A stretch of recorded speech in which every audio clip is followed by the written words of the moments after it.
His book, The 7 Spiritual Laws of Success. And joining us right now is alternative medicine advocate, Chopra Foundation founder and author, Dr. Deepak Chopra. Deepak, it's great to have you back. Thank you, Maria. Thank you so much for joining us.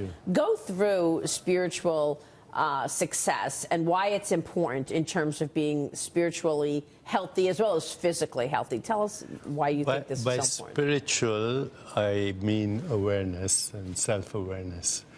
If your fundamental reality is physical, then what I'm saying is not relevant. If your fundamental reality is your own consciousness, in which you have all experience of the physical world, of your body, of your mind, then understanding how consciousness creates our experience of reality is important. So these 7 laws are laws of potentiality, giving and receiving, karma, but karma not as people usually talk about it, but as the conditioned mind. Also looking at nature, working with least effort, the role of intention, intuition, creativity, detachment, and purpose. These are the 7 laws that orchestrate our personal experience of reality. So, Dr. Chopra, when the clip that we just saw, you talked about setting worthy goals. It sounds like these are not goals like I want this job or I want X amount of money. It's more, say, abstract, but more encompassing. Worthy goals are those goals that make you happy, but make other people happy as well.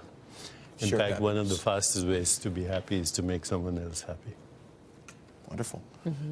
You've also got a new podcast called Infinite Potential. Tell us about the podcast and the PBS special. The podcast is interviews with luminaries, cosmologists, people like Jane Goodall, Russell Brand, who conquered his addiction and addictive behaviors, a woman astronaut who went to space from Russia, actually, an Iranian woman, and many other very interesting people, ranging from cosmologists to neuroscientists to humanitarians to artists. I believe if you bring people from diverse backgrounds together, what you have is emergence.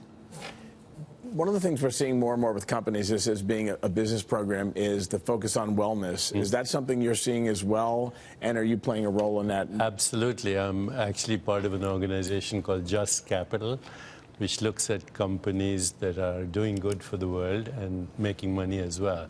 The fastest way for a business to succeed in the long run is to take care of its employees. If your employees are happy, your customers will be happy. If your customers are happy, your investors will be happy. Well, do you see an increasing focus with corporations to focus on the spiritual self? Because then it becomes tricky. It's very easy for a company to push wellness in the sense of weight loss or eating habits and health, like living a healthy lifestyle. But the two go hand in hand, the physical self and the spiritual self. Is it more difficult for companies to tackle that because you get into the area of your own personal religions? Right. So we don't use the word spiritual in corporate America. We use the word social emotional intelligence, and that works. I wish the lawyers are okay with that. Yeah. I wish Lee Carter was here because she probably coined that phrase. Oh yeah, coined that language. Yeah. That's really well. interesting. That's more convenient and more convincing. And what's the upside to it? Explain to our viewers why this is so important. Ultimately, it's not about networking and it's not about winning a deal. It's about relationships. If your relationships are healthy, then business succeeds. And the most important relationships are those of employees and the workers in a business. The rest is the ecosystem that depends on employees and workers. And trust being important to relationships is something, I guess, that you can... 100%. Trust, authenticity, integrity, responsibility. You know, it's really, I think, resonating with a broader group of people today, spirituality and meditating, yoga, than ever before. Would you say that? I would say that. When I started about 40 years ago, there was hardly a yoga studio in New York, and now every block has a yoga studio. And people are getting benefits because yoga is one thing that is very specific to mind-body coordination, unlike regular exercise. But so are the martial arts, Tai Chi, Qigong, all these wisdom traditions have paid emphasis not only on the physical aspects of exercise, but the mind-body connection.